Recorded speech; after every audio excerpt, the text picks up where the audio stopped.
Hello, children. Let us conclude our chapter that is political parties.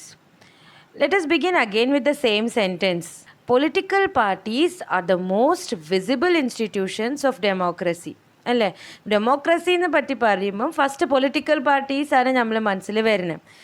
അപ്പോൾ എല്ലാ ഡെമോക്രസീനെ നമ്മൾ ഒരു വിലയിരുത്താൻ പൊളിറ്റിക്കൽ പാർട്ടീസിനാണ് നമ്മൾ ബ്ലെയിം ചെയ്യുക. എന്ത് പ്രശ്നം ഉണ്ടെങ്കിലും വിളിച്ച പൊളിറ്റിക്കൽ പാർട്ടീൻ്റെ പ്രശ്നമാണ്, പാർട്ടി പ്രശ്നം. അപ്പോൾ ഇത് ആക്ച്വലി ഇങ്ങനത്തെ ഒരു മൈൻഡ് സെറ്റ് എല്ലാവരും മനസ്സിലുണ്ട്. പാർട്ടി പറഞ്ഞാലൊരു നമുക്കുള്ളതല്ല, വേറെ ആൾക്കാർ അത് നോക്കിക്കോളും, അങ്ങനത്തെ ഒരു അഭിപ്രായമാണ്. പാർട്ടിയിലുള്ള ആൾക്കാർ മീൻസ് യു ഫീൽ ഓക്കെ അവർ ഒക്കെ ഭയങ്കര ഹാൻഡിലുള്ള ആൾക്കാരാണ്, അതൊക്കെയല്ലേ വേർഡ്സ് നമ്മൾ യൂസ് ചെയ്യുക. അപ്പം this is actually a challenge faced by political parties. ആ ചാലഞ്ചസ് എന്താണെന്ന് ഒന്ന് ഡീറ്റെയിൽ ആയിട്ട് നമുക്ക് മനസ്സിലാക്കണം. പൊളിറ്റിക്കൽ പാർട്ടീസ് നല്ല പ്രവർത്തനം കൊണ്ടുവരുന്നതിന് അവർ എന്തൊക്കെ ചാലഞ്ചസ് മുന്നേറിയാണ് വരേണ്ടി, that is our topic. Challenges in the working of political parties. So there are 4 challenges very nicely enlisted in your textbook. Let us take one by one. The first one says lack of internal democracy within parties. പാർട്ടീസിൻ്റെ ഉള്ളിൽ തന്നെ democracy ഇല്ല എന്ന്. അപ്പോൾ നമ്മൾ എന്താ പ്രതീക്ഷിക്കുന്നത്? ഒരു country നമ്മൾ ഡെമോക്രാറ്റിക് കൺട്രി ആണെന്ന് പറയുന്നുണ്ടല്ലോ. അപ്പോൾ നമ്മൾ ഫെഡറലിസം ലെസനൊക്കെ പഠിച്ചതുകൊണ്ട് നമുക്ക് എളുപ്പത്തിൽ പറയാൻ പറ്റും ഒരു ഡെമോക്രസിയിൽ എലക്ഷൻ എലക്റ്റഡ് മെമ്പേഴ്സാണ് റൂൾ ചെയ്യുന്നത്, അങ്ങനെയൊക്കെ. അതേപോലെ ഒരു പാർട്ടീൻ്റെ ഉള്ളിലും ആ സിസ്റ്റം ഉണ്ടാവണം, ഒരു ഡെമോക്രസി ഉണ്ടാവണം.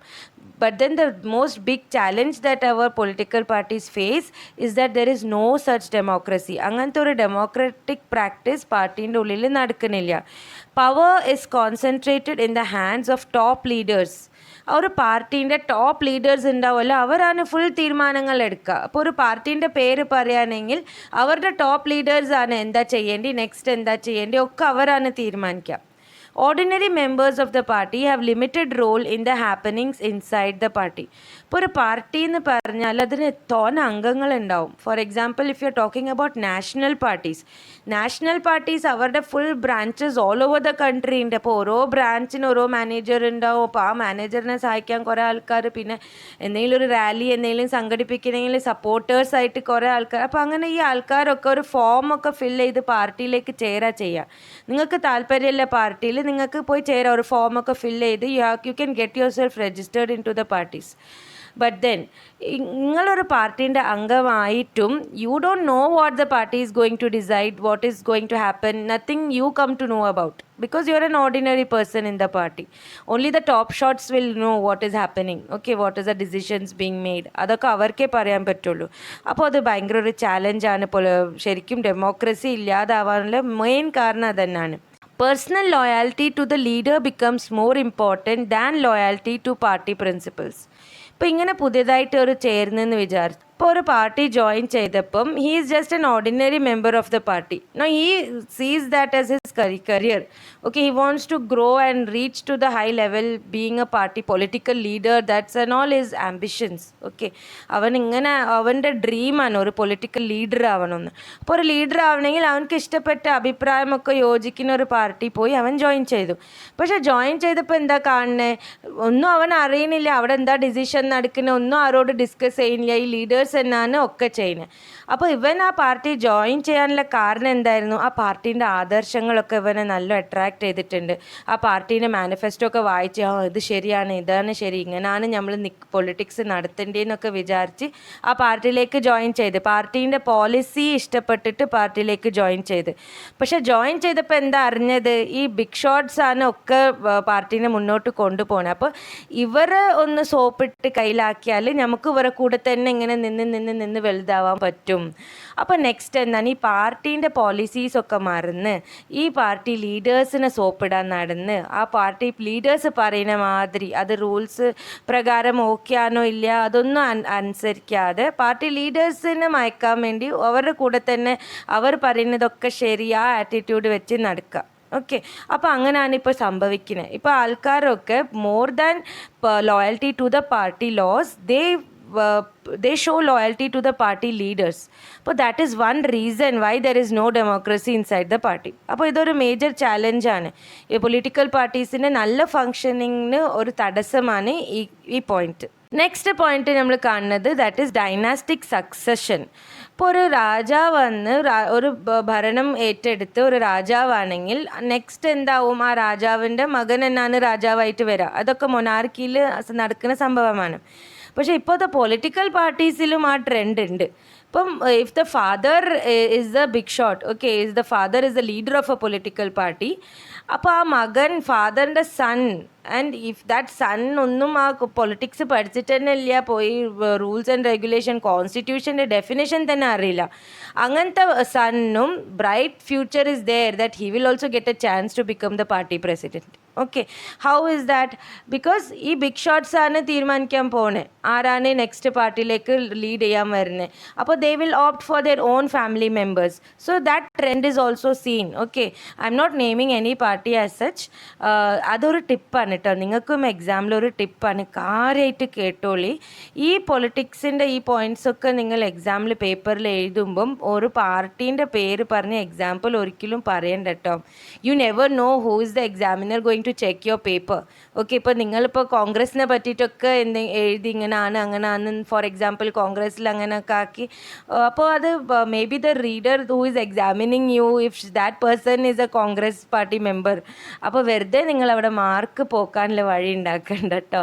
So be very careful. ഇപ്പോൾ പൊളിറ്റിക്കൽ പാർട്ടീസിനെ പറ്റിയിട്ടോ അല്ലെങ്കിൽ റിലീജിയനെ പറ്റിയിട്ടോ ഇല്ലെങ്കിൽ കാസ്റ്റിനെ പറ്റിയിട്ടോ എന്ത് ക്വസ്റ്റ്യൻ വന്നാലും നിങ്ങളെ അഭിപ്രായം ഭയങ്കര ജനറലായിട്ട് എഴുതണം, ഒരു ബയസ് കാണരുത് കേട്ടോ നിങ്ങളെ അഭിപ്രായത്തിൽ, otherwise it can effect your marks. Okay, അപ്പോൾ അതൊന്ന് ഓർമ്മ വെച്ചോ.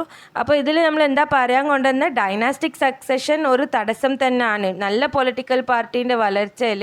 ഇപ്പോൾ ഒരു ലീഡറായിട്ട് ഒന്നും അറിയാത്ത ഒരു നെക്സ്റ്റ് ജനറേഷനെ കൊണ്ടുപോയി അവിടെ നിർത്തുകയാണെങ്കിൽ ആ പാർട്ടി ശരിക്കും ഒരു ബാക്കി എല്ലാവരും കൺട്രോൾ ചെയ്യുക. ഈ ലീഡറായിട്ട് ഒന്നും അറിയാതെ നിൽക്കുന്ന ഒരാൾ വെറും ഓർഡേഴ്സ് ഫോളോ ചെയ്യുക, എൻജോയ് ചെയ്യുക, പൊസിഷനെ എൻജോയ് ചെയ്യുക, അങ്ങനത്തെ ഒരു കേസായിട്ട് മാറും.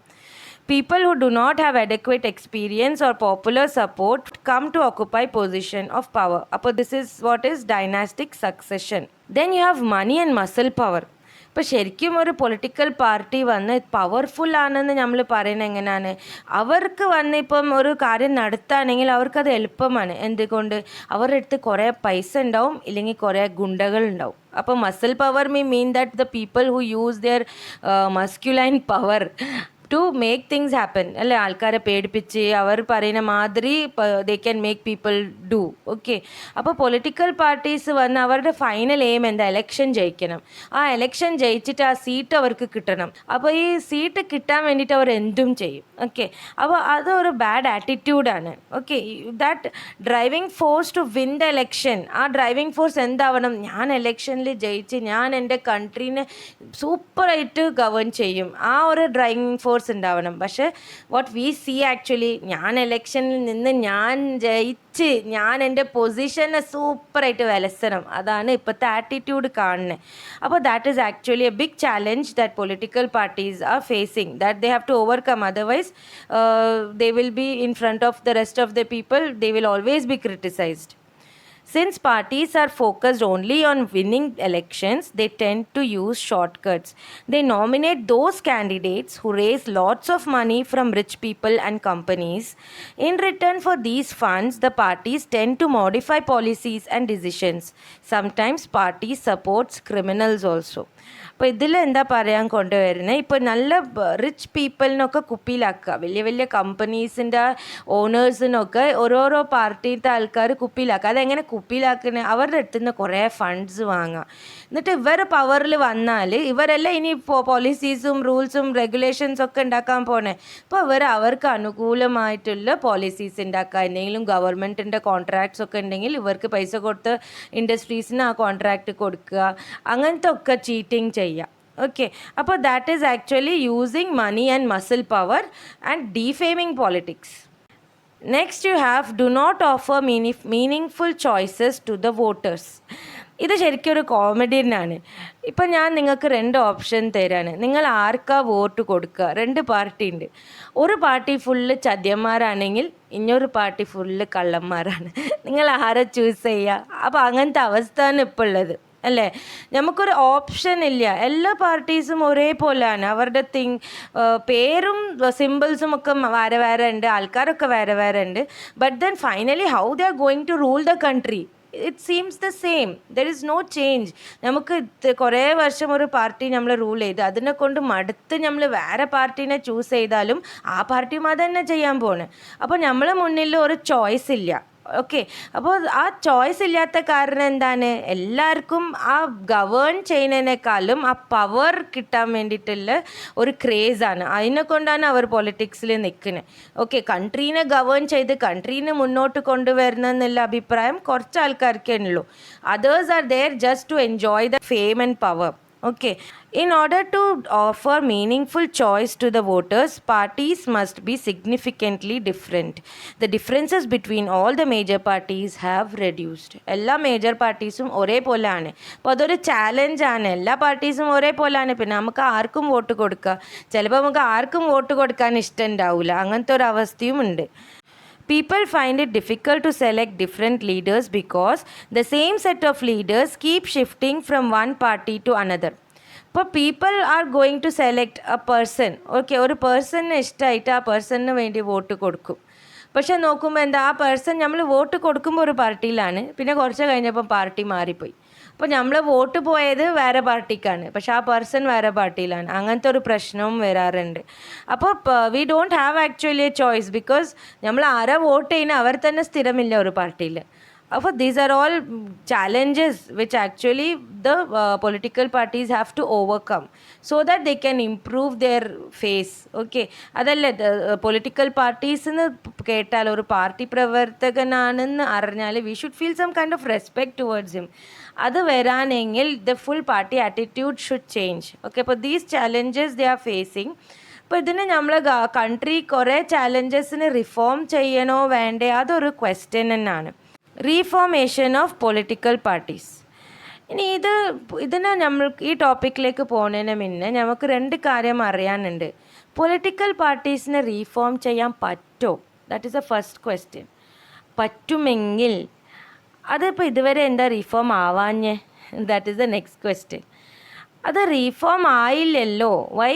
ബിക്കോസ് ഈ പാർട്ടീസ് തന്നെ വിചാരിക്കേണ്ട അവരെ റീഫോം ആക്കണമെങ്കിൽ only then we can reform no political parties. അപ്പോൾ ഒരു പൊളിറ്റിക്കൽ പാർട്ടീസിനെ റീഫോം ചെയ്യാൻ പറ്റുമോ ഇല്ലേ, അതൊരു വലിയ ചോദ്യമാണ്. Because as the great saying of Mahatma Gandhi goes, if you want change you B the change. Correct? ഇപ്പോൾ പൊളിറ്റിക്കൽ പാർട്ടീസ് റീഫോം ആവണമെങ്കിൽ ദേ have to ദെംസെൽവ്സ് bring the reform. അല്ല, അവർക്ക് ആ സ്വയം റീഫോമായി വരണം. അപ്പം നമ്മളെങ്ങനെ പോയിൻറ്റ്സ് എഴുതാൻ പറ്റും ഹൗ ടു റീഫോം? അതൊരു ലോജിക്കൽ അല്ല, അതുകൊണ്ട് ഒരു എഫക്റ്റീവും അല്ല.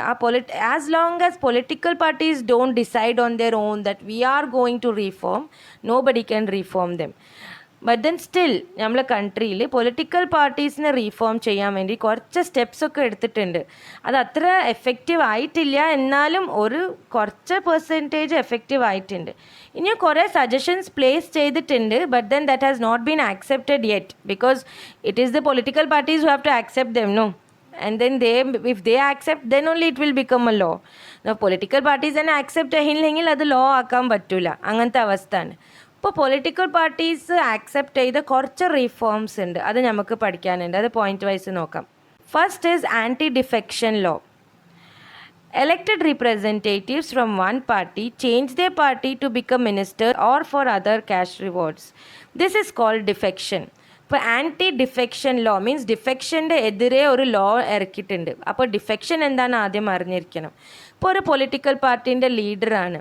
ആ ലീഡർ വന്ന് ഇപ്പം ഒരു പാർട്ടിയിലാണ്, അവിടെ പാർട്ടീൻ്റെ ഇലക്ഷനൊക്കെ ജയിച്ച് അയാൾ ജയിച്ചിട്ടുണ്ട് election. Is a representative, elected representative. ഇനി നെക്സ്റ്റ് അയാൾക്ക് വേറെ പാർട്ടി ഓഫർ കൊടുക്കുകയാണ്, നീ നമ്മളെ പാർട്ടിയിലേക്ക് വന്നാൽ എനിക്ക് മിനിസ്റ്ററിൻ്റെ പോസ്റ്റ് കിട്ടും. ഇപ്പോൾ ഇയാളെ മറ്റേ പാർട്ടി മാറിപ്പോയാലോ ഇയാൾക്ക് വോട്ട് കൊടുത്ത ആൾക്കാരൊക്കെ പിന്നെ എന്താ സസ്യായില്ലേ? നമ്മൾ ആ പാർട്ടീനെ സപ്പോർട്ട് ചെയ്തിട്ടാണ് അയാൾക്ക് വോട്ട് കൊടുത്തത്. അയാൾ ആ വോട്ടൊക്കെ വാങ്ങി ജയിച്ചതിൻ്റെ ശേഷം എന്തെങ്കിലും ഒരു ക്യാഷ് റിവാർഡിന് വേണ്ടിയിട്ടോ ഇല്ലെങ്കിൽ ഒരു നല്ല പൊസിഷൻ കിട്ടാൻ വേണ്ടിയിട്ടോ he join some other party. അതിനെ പറയാം ഡിഫെക്ഷൻ. അപ്പോൾ നമ്മൾ ഗവൺമെൻറ് വന്ന് ഈ ആൻറ്റി ഡിഫെക്ഷൻ ലോ ഒന്ന് ഇറക്കിയിട്ടുണ്ട്. According to the anti defection law, the MLAs or MPs cannot change the party after the election കഴിഞ്ഞ് ജയിച്ച MLA MP പാർട്ടി മാറ്റാൻ പറ്റൂല. അത് ഫസ്റ്റ് ലോ ആണ്. If anyone does so then he would lose the seat in the legislature. അങ്ങനെ നിങ്ങൾക്ക് നിർബന്ധമായിട്ട് പാർട്ടി മാറ്റണമെങ്കിൽ നിങ്ങൾ ആ ജയിച്ച സ്ഥാനം വിട്ടുകൊടുക്കേണ്ടി വരും. അപ്പോൾ അത് കുറേ ഈ ലോ ഇംപ്ലിമെൻ്റ് ആയത് കൂടെ കുറേ അങ്ങനത്തെ ടെൻഷൻസൊക്കെ ഒന്ന് കുറഞ്ഞിട്ടുണ്ട്. പാർട്ടി മാറി കളിക്കുന്ന ടെൻഷൻസൊക്കെ കുറച്ച് കുറവായിട്ടുണ്ട് ഇപ്പോൾ. Next you have details of property and criminal cases. ആദ്യം ആർക്കും വേണമെങ്കിൽ എലക്ഷൻ ജോയിൻ ചെയ്യുക അങ്ങനെയൊക്കെ ആയിരുന്നു. പക്ഷേ ഇപ്പം വന്ന പുതിയ ഒരു റിഫോം എന്താണ്, ആരാണ് ജോയിൻ ചെയ്യാൻ പോകുന്നത് അവർ അവരുടെ ബാക്ക്ഗ്രൗണ്ട് ക്ലിയർ ആയിട്ട് എലക്ഷൻ കമ്മീഷൻ്റെ മുന്നിൽ സബ്മിറ്റ് ചെയ്യണം. Okay, our Supreme Court has passed a law that makes it compulsory for every candidate to file an affidavit giving details of his property and criminal cases pending against him. ഇപ്പോൾ നിങ്ങൾക്ക് അറിയേണ്ട ഒരു ടേമാണ് എഫിഡെവിറ്റ്. അതിൻ്റെ meaning എന്താണ്? A signed document. Who is signing? ആരാ submit ചെയ്യുന്നത്? അയാൾ sign ചെയ്യാൻ. Submitted to an officer where a person makes a sworn statement regarding her personal information. നമ്മൾ കൊടുത്ത ഇൻഫർമേഷൻ ഒക്കെ ശരിയാണെന്ന് പറഞ്ഞ് സൈൻ ചെയ്തിട്ട് ഒരു ഗവൺമെൻറ് ഓഫീസറിന് സബ്മിറ്റ് ചെയ്യുന്ന ഒരു സർട്ടിഫിക്കറ്റാണ് എഫിഡെവിറ്റ് എന്ന് പറയാം. അപ്പോൾ ആരാണ് എലക്ഷൻസിൽ നിൽക്കുന്നത് അവർ ഒരു എഫിഡെവിറ്റ് തയ്യാറാക്കണം. അതിൽ ഫുൾ മെൻഷൻ ചെയ്യണം അവരുടെ പ്രോപ്പർട്ടി എത്ര ഉണ്ട്, അവരുടെ പേരിലുള്ള പ്രോപ്പർട്ടിയും അവരുടെ പേരിലുള്ള ക്രിമിനൽ കേസസും അതൊക്കെ എഴുതിയിട്ട് and this is true to my full knowledge എന്ന് പറഞ്ഞ് സൈനൊക്കെ ചെയ്തിട്ട് സബ്മിറ്റ് ചെയ്യണം. Okay, why is this so? Because elections കഴിഞ്ഞാൽ ഇവർക്ക് കുറേ പൈസ കിട്ടാനുള്ള സാധ്യതകളുണ്ട്. പിന്നെ അവരുടെ പ്രോപ്പർട്ടി കൂടുമ്പോൾ അവർ പറയും അതൊക്കെ എൻ്റെ അടുത്ത് എൻ്റെ ഭാര്യ വീട്ടിൽ നിന്ന് വന്നതാണ്, എൻ്റെ അവിടെ നിന്ന് വന്നതാണ്, എനിക്ക് ഇവിടെ നിന്ന് കിട്ടിയതാണ്. അവർ പിന്നെ പറയും, അങ്ങനെ പറഞ്ഞ് കളിക്കും. അപ്പോൾ പിന്നെ ആ പറയാനുള്ള സാധ്യത ഉണ്ടാവാതിരിക്കാൻ ആദ്യം തന്നെ നിങ്ങളുടെ അടുത്തുള്ളതൊക്കെ പറയും. ഇനി എലക്ഷൻ കഴിഞ്ഞിട്ട് നമ്മൾ ഒന്നും കൂടി ചെക്ക് ചെയ്തോളാം ഇനി എത്ര ഉണ്ട് നിങ്ങളുടെ പേരിൽ. Okay, so for to keep a check on that. Actually അത്രയും കറപ്റ്റ് ലീഡേഴ്സിന് ഇതിനൊക്കെ പോം വഴി കണ്ടുപിടിക്കാൻ അത്ര പണിയില്ല. എന്നാലും സുപ്രീം കോർട്ട് ചെയ്യാൻ പറ്റിയത് ചെയ്തിട്ടുണ്ട്. That is they have to submit their എഫിഡവിറ്റ്.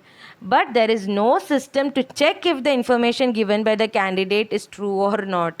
അപ്പോൾ അത് എത്ര വലിയ ഡ്രോബാക്ക് അല്ലേ, എത്ര വലിയ റൂളൊക്കെ ഉണ്ടാക്കിയിട്ടുണ്ട്. എഫിഡവിറ്റ് ഒക്കെ സബ്മിറ്റ് ചെയ്യണമെന്നൊക്കെ പറഞ്ഞിട്ടുണ്ട്. പക്ഷെ ഇവർ സബ്മിറ്റ് ചെയ്ത എഫിഡവിറ്റ് ശരിയാണോ തെറ്റാണോ ചെക്ക് ചെയ്യാനോ ഒരു ബോഡിയും ഇതുവരെ നിയമിച്ചിട്ടില്ല. So this is one way that we can expect reform would come if people are made to submit affidavits. Then there is another way that people have to file an income tax return. The Election Commission has passed an order making it necessary for political parties to hold their organizational elections and file their income tax returns. The parties have started doing so, but sometimes it is mere formality. അപ്പോൾ ഇതിൻ്റെ പ്രകാരം എന്താണ്, എല്ലാ പാർട്ടിക്കും അവരുടെ income tax returns file ചെയ്യണം. Means ആ election പീരീഡിൽ അവർക്ക് എത്ര ഇൻകം ഉണ്ടായി. ഇപ്പോൾ ഇവർക്ക് ഇൻകം എവിടെ നിന്നാണ് കിട്ടുന്നത്? ഈ പാർട്ടീസിനൊക്കെ എല്ലാവരും ഫണ്ട് കൊടുക്കും അല്ലേ. വലിയ വലിയ കമ്പനീസും വലിയ വലിയ പൈസക്കാരും ഒക്കെ പാർട്ടീസിന് ഫണ്ട് കൊടുക്കും. പാർട്ടി ഫണ്ട് എന്ന് പറഞ്ഞിട്ടുണ്ടാവും. അപ്പോൾ ആ പാർട്ടി ഫണ്ടിൻ്റെ പൈസ യൂസ് ചെയ്തിട്ടാണ് അവരുടെ ചിലവ് എന്തൊക്കെയാണ്. ഇപ്പോൾ അവർക്ക് അവരുടെ പാർട്ടീനെ പറ്റി ഇങ്ങനെ എല്ലാവർക്കും അറിയിക്കണം. അപ്പോൾ ഇങ്ങനെ റാലീസ് നടത്തേണ്ടി വരും. ഇല്ലെങ്കിൽ അങ്ങനെ മൈക്കിൽ പറഞ്ഞ് പോയി ജീപ്പിൽ ഇങ്ങനെ മൈക്കിൽ അനൗൺസ് ചെയ്ത് പറഞ്ഞ് പോകേണ്ടി വരും. അപ്പോൾ പെട്രോളിൻ്റെ പൈസ വേണ്ടി വരും. അനൗൺസ് ചെയ്യുന്ന ആൾക്ക് കുറച്ച് പൈസ കൊടുക്കേണ്ടി വരും. പിന്നെ സ്പീക്കേഴ്സൊക്കെ അതിൻ്റെ വാടക കൊടുക്കേണ്ടി വരും. അല്ലെങ്കിൽ for so many expenses they have like for printing banners and all that. അപ്പോൾ പാർട്ടീസിന് തോന്നുന്ന എക്സ്പെൻസസ് ഉണ്ട്. അപ്പോൾ ആ എക്സ്പെൻസസ് അവർ എങ്ങനെ പൈസ അവർക്ക് എവിടെ നിന്നാണ് കിട്ടുന്നത്? Rich people who support the party they give funds, party funds ആയിട്ട് അവർ കൊടുക്കും. ഇലക്ഷൻ കമ്മീഷൻ ഉണ്ടാക്കിയ ലോ പ്രകാരം ഈ പാർട്ടീസ് അവർക്ക് കിട്ടുന്ന ഫണ്ട്സ് വന്ന് എത്ര കിട്ടുന്ന അത് എങ്ങനെയാണ് അവരുടെ എത്ര ടാക്സ് അടയ്ക്കുന്നുണ്ട് അതൊക്കെ ഫയൽ ചെയ്യണം. So that others know about it. Okay, so that is one reform. But then still again it is A mere formality. Nobody is checking whether everything is being done correctly 100% or not. These were the various reforms that has been put into practice. But then there are more suggestions there which are not yet put into practice. അതും നമുക്കൊന്ന് നോക്കാം. A law should be made to regulate the internal affairs of political parties. അപ്പോൾ ഈ suggestion വന്ന് ഇനി accept ആയിട്ടില്ല. എന്താ പറയുന്നത് ഈ സജഷൻ പ്രകാരം? ഒരു പൊളിറ്റിക്കൽ പാർട്ടി എങ്ങനെ നടത്തണം അതിന് കുറേ ലോസ് ഉണ്ടാക്കണം. അതിൽ എന്തൊക്കെ ചെയ്യണം? First, it should be made compulsory for political parties to maintain a register of their members. ആരൊക്കെയാണ് ഈ പാർട്ടീൻ്റെ അംഗങ്ങൾ, ആ ഫുള്ള് മെമ്പേഴ്സിൻ്റെ പേരൊക്കെ എഴുതി രജിസ്റ്റർ മെയിൻറ്റെയിൻ ചെയ്യണം. To follow its own constitution. ആ പാർട്ടിക്ക് ഒരു സെറ്റ് ഓഫ് റൂൾസ് ഒക്കെ ഉണ്ടാവണം. ആ പാർട്ടീൻ്റെ ഒരു കോൺസ്റ്റിറ്റ്യൂഷൻ ആവണം അത്, സെറ്റ് ഓഫ് റൂൾസ്. എന്നിട്ട് ആ പാർട്ടി ആ റൂൾ പ്രകാരം പ്രവർത്തിക്കണം. To have an independent authority to act as an judge in case of party disputes. ഇപ്പോൾ പാർട്ടീൻ്റെ ഉള്ളിൽ തന്നെ എന്തെങ്കിലും അഭിപ്രായ വ്യത്യാസങ്ങൾ വരാണെങ്കിൽ ആ കേസ്, അങ്ങനത്തെ ചെറിയ ചെറിയ ഡിസ്പ്യൂട്ട്സ് ഒക്കെ സോൾവ് ചെയ്യാൻ പാർട്ടി തന്നെ ഒരു ഗ്രൂപ്പിനെ നിയമിക്കണം. ഒരു ജഡ്ജിൻ്റെ മാതിരി പാർട്ടി തന്നെ നിയമിക്കണം. അപ്പോൾ ആ പാർട്ടീൻ്റെ ഉള്ളിലത്തെ പ്രശ്നങ്ങളൊക്കെ പാർട്ടീൻ്റെ ഉള്ളിൽ തന്നെ സോൾവ് ആവണം. And to hold open elections to the highest post. Party പ്രസിഡൻ്റാണ് ഹയസ്റ്റ് പോസ്റ്റ്. പിന്നെ സെക്രട്ടറി, ട്രഷറി, അങ്ങനെ കുറേ പോസ്റ്റുകളൊക്കെ ഉണ്ട്. എല്ലാ പോസ്റ്റിനും ശരിക്കും എലക്ഷൻസ് നടത്തിയിട്ട് ചെയ്യണം. എന്നാൽ ആ പൊളിറ്റിക്കൽ പാർട്ടി ബെസ്റ്റ് പാർട്ടിയാവും. ഇപ്പോൾ നമ്മൾ കാണുന്ന ചാലഞ്ചിൽ അത് പഠിച്ചല്ലോ. പൊളിറ്റിക്കൽ പാർട്ടിയിൽ എന്താണ്, ബിഗ് ഷോട്ട്സ് ആണ് ഫുൾ തീരുമാനിക്കുന്നത്. ഒരു എലക്ഷനും നടത്തുന്നില്ല, എല്ലാ ടൈം അവർ തന്നെയാണ് പ്രസിഡൻ്റ് ആവുക. അങ്ങനെയൊക്കെ നമ്മൾ കാണുന്നുണ്ട്. അപ്പോൾ this is a good suggestion, but then political parties have not accepted it as a reform yet. Another thing that could be done is it should be made mandatory for political parties to give a minimum number of tickets to women candidates. Women representation ശരിക്കും political പാർട്ടീസിലൊക്കെ കുറവാണ്. അപ്പോൾ 1/3 reservation woman ഉണ്ടാവണം. Similarly there should be a quota for women in decision making bodies of the party. ഇപ്പോൾ ഒരു പാർട്ടിയിൽ decision മേക്കിങ്ങിലും വുമന് participation ചെയ്യാനുള്ള അവസരം കൊടുക്കണം. There should be state funding of elections. ഇതിൻ്റെ അർത്ഥം എന്താണ്? ഇപ്പോൾ ഒരു എലക്ഷൻ നടത്തുകയാണെങ്കിൽ നേരത്തെ നമ്മൾ പറഞ്ഞല്ലോ എത്ര അതിൽ ചിലവാണ്. ഓരോ പാർട്ടിക്ക് ഭയങ്കര ചിലവാണ് എലക്ഷൻ്റെ സമയത്ത്. അപ്പോൾ ആ എലക്ഷൻ്റെ ചിലവൊക്കെ എടുക്കാൻ വേണ്ടിയിട്ട് അവർക്ക് സപ്പോർട്ട് കൊടുക്കുന്നത് വലിയ വലിയ കമ്പനീസും വലിയ വലിയ പൈസക്കാരും ഒക്കെയാണ്. അപ്പോൾ ചില പാർട്ടിക്ക് കൂടുതൽ സപ്പോർട്ട് കിട്ടും, ചില പാർട്ടിക്ക് അത്ര സപ്പോർട്ട് കിട്ടില്ല. അപ്പോൾ ഈ സപ്പോർട്ട് കിട്ടുന്ന പാർട്ടി എന്താക്കും? ഭയങ്കരമൊക്കെ അഡ്വർടൈസ്മെൻറ്റും, അവരുടെ പേര് തന്നെ എവിടെ പോയാലും അവരുടെ പേര് തന്നെ കാണുക, അങ്ങനെയൊക്കെ. അപ്പോൾ അവരുടെ അടുത്ത് തോനെ പൈസ ഉണ്ട്, അതുകൊണ്ട് അവരങ്ങനെ ചെയ്യുന്നത്. ഇപ്പോൾ പൈസ കുറഞ്ഞ പാർട്ടിയാണെങ്കിൽ അവരെ പറ്റിയിട്ട് എങ്ങനെ അവർക്ക് അഡ്വർടൈസ് ചെയ്യാൻ പറ്റുന്നില്ല. ഒരു സ്ഥലത്ത് നിന്ന് മറ്റേ സ്ഥലത്തേക്ക് പോകാൻ പെട്രോളിൻ്റെ പൈസ ഒരിടത്തില്ല. അപ്പോൾ അങ്ങനത്തെ ഒക്കെ പ്രശ്നങ്ങൾ ഉള്ളതുകൊണ്ട് അവർക്ക് അവരുടെ thoughts and all they are not able to publicise it. അപ്പോൾ അതൊരു അൺഫെയർ അല്ലേ? ഇങ്ങനെ കൂടുതൽ പവറുള്ള പാർട്ടി തന്നെയാണ് പിന്നെ വോട്ടും കൂടുതൽ നേടുക. പവർ കുറഞ്ഞ പാർട്ടി, പൈസ കുറഞ്ഞ പാർട്ടിക്ക് ആ ചാൻസ് കിട്ടണില്ല. അപ്പോൾ അതൊരു റിഫോമിൻ്റെ സജഷൻ എന്താ പറയുന്നത്? State government should fund parties. അപ്പോൾ ഗവൺമെൻറ് ഷുഡ് ഫണ്ട് പാർട്ടി എന്ന് പറഞ്ഞാൽ എല്ലാവരും ഒരു പാർട്ടി ഉണ്ടാക്കി മുന്നോട്ട് ഇറങ്ങി വരും. അപ്പോൾ അങ്ങനെയല്ലാതെ നമ്മൾ നാഷണൽ പാർട്ടീസിൻ്റെ പട്ടം കിട്ടിയ, സ്റ്റേറ്റ് പാർട്ടീസിൻ്റെ പട്ടം കിട്ടിയ പാർട്ടീസ് ഉണ്ടാവുമല്ലോ, അവർക്ക് നമ്മൾ ഗവൺമെൻറ് ഫണ്ടിങ് കൊടുക്കണം. അപ്പോൾ നെക്സ്റ്റ് തന്നെ മനസ്സിൽ വരണം അവർക്ക് പൈസ ഇല്ലാത്തതാണ്, അവർക്ക് ഗവൺമെൻറ് ഫണ്ട് കൊടുക്കണമെന്ന് അറിയുന്നത്. ഇതിൽ ശരിക്കും 2 ആസ്പെക്ട്സ് ഉണ്ട്. ഫസ്റ്റ് എന്താണ്? അവർക്ക് പുറമേ നിന്ന് ആരും ഫണ്ട് കൊടുക്കരുത്, ഗവൺമെൻറ് മാത്രം ഫണ്ട് കൊടുക്കണം. അതാണ് പറഞ്ഞതിൻ്റെ ഉദ്ദേശം. ഇപ്പോൾ ഗവൺമെൻറ് മാത്രം ഫണ്ട് കൊടുക്കുകയാണെങ്കിൽ അത് എല്ലാ പാർട്ടിക്കും ഒരേപോലെ ആവും. അപ്പോൾ എല്ലാ പാർട്ടീൻ്റെ അഡ്വർടൈസിങ് റീച്ചും ഒരേപോലെ ആവും. അപ്പോൾ that would be more fair and more just. ഇനി ഗവൺമെൻറ് തീരുമാനിച്ചോട്ടെ, പൈസ ആയിട്ട് വേണമെങ്കിൽ കൊടുക്കാം, ഇല്ലെങ്കിൽ ആസ് കൈൻഡ് ലൈക്ക് പേപ്പർ കൊടുക്കാം, പ്രിൻറ്റിങ്ങിൻ്റെ ചിലവ് കൊടുക്കാം, ഇല്ലെങ്കിൽ പെട്രോൾ കൊടുക്കാം, ഇല്ലെങ്കിൽ മൊബൈലിൻ്റെ റീചാർജിൻ്റെ പൈസ കൊടുക്കാം, അങ്ങനെ എന്തെങ്കിലും. Okay, so that is A suggestion. ഇതുവരെ നടപ്പിലൊന്നും ആയിട്ടില്ല, എല്ലാവരും സജസ്റ്റ് ചെയ്തിട്ടെന്നേ ഉള്ളൂ. There should be state funding of elections. The government should give parties money to support their election expenses. The support could be given in the form of kind, paper, petrol, telephone, etc., or in cash. Anyway, they can be supported. People can put pressure on political parties through petitions, publicity and agitations. ഇപ്പോൾ ഇന്നൊരു way of റീഫോമിങ് political parties എന്തായിരിക്കും? Rest of the people അവരിങ്ങനെ എല്ലാവരും ഒത്തുവന്ന് ഇങ്ങനെ pressurise ചെയ്യുക. എന്തെങ്കിലും തെറ്റ് അവർ political party ചെയ്യുകയാണെങ്കിൽ അവരെ എതിർത്ത് പെറ്റീഷൻസ് ഉണ്ടാക്കുക, അല്ലെങ്കിൽ അജിറ്റേഷൻസ് കൊണ്ടുവരാം. So what will happen? The political party will feel that it would lose public support and it would become more serious about reforms. That is one way we can think we can bring about reforms. Political parties can improve if those who want this join political parties. അതൊരു ശരിക്കൊരു ബലമായ ഒരു പോയിൻ്റാണ്. ഇപ്പോൾ ആരാണ് അവിടെ കുത്തിരുന്ന് criticise ചെയ്യുന്നത്? ഈ പൊളിറ്റിക്കൽ പാർട്ടീസൊക്കെ അങ്ങനാണെന്നൊക്കെ പറയുന്ന ആൾക്കാർ എന്നാ ഇറങ്ങി വരി ഒരു പാർട്ടി ഉണ്ടാക്കി എന്നിട്ട് കാണിച്ചേരി എങ്ങനെയാ പൊളിറ്റിക്കൽ പാർട്ടീസ് ഉണ്ടാവേണ്ടി അല്ല. അതല്ല അതിൻ്റെ logic. People who think that parties should improve, they should make a party and show how to improve. അല്ലേ? The quality of democracy will improve by the degree of public participation and awareness. Yes my children, ഇപ്പോൾ actually നമ്മൾ നോക്കുകയാണെങ്കിൽ ഈ പൊളിറ്റിക്സിലൊക്കെ യങ്സ്റ്റേഴ്സിൻ്റെ mind വരാണെങ്കിൽ അത്രയും അവർ വെറും പൈസക്കും വേണ്ടിയിട്ടും പവർക്കും വേണ്ടിയിട്ടും വന്ന യങ്സ്റ്റേഴ്സ് അല്ല. ഒക്കെ അറിഞ്ഞ് കോൺസ്റ്റിറ്റ്യൂഷൻ എന്താണെന്ന് അറിയുക, ഡെമോക്രസി എന്താണെന്ന് അറിയുക, എങ്ങനെയാണ് ഒക്കെ അറിഞ്ഞും കൊണ്ട് ഇറങ്ങി പുറപ്പെട്ട കുറച്ച് യങ്സ്റ്റേഴ്സിൻ്റെ കയ്യിൽ ഈ ഒരു പാർട്ടി മാതിരി വരണം. എന്നിട്ട് ആ പാർട്ടി വന്നിട്ട് ഒക്കെ മനസ്സിലാക്കി അത്ര എൽഡേഴ്സിൻ്റെ എക്സ്പീരിയൻസ് ഒക്കെ യൂസ് ചെയ്യുക, അങ്ങനെയൊക്കെ കൊണ്ടുവന്നിട്ട് then they should win some elections here and there and something and then they should get the national party status and all that, and they should give a choice to the rest of the citizen. That we need a choice, children. Broadly speaking, children, you are our future, correct? India's future is in your hands. Okay, ഇപ്പോൾ നിങ്ങളിൽ നിന്ന് നല്ല നല്ല politicians ഒക്കെ ഇറങ്ങി പുറത്ത് വരണം. Okay, good doctors, engineers ഒക്കെ വരട്ടെ. അതേപോലെ നല്ല നല്ല പൊളിറ്റീഷ്യൻസ്, ഒരു ക്വാളിറ്റി പൊളിറ്റീഷ്യൻസ് ഇറങ്ങി വരണം. എന്നിട്ട് നിങ്ങളെല്ലാവരും കൂടിയിട്ട് ഒരു സൂപ്പറായിട്ടുള്ള ഒരു പാർട്ടി ഉണ്ടാക്കണം. And then that party should win so many seats and all that, and you should get a national party status. And you give us an option, dear children. ഇപ്പോഴത്തെ പാർട്ടീസിൽ you stand out with your outstanding policies and all that, and people will come and vote for you like that. Okay, അങ്ങനത്തെ ഒരു politicians വളർന്ന് വരട്ടെ എന്ന് ആശംസിക്കുന്നു. The problem of bad politics can be solved by more and better politics. We'll end our video with this, and the chapter also ends with this. I hope you understood that point. Bad politics can be solved by more and better politics. Let us show the world what actually politics is. Okay, children, I hope you understood. Take care. Bye.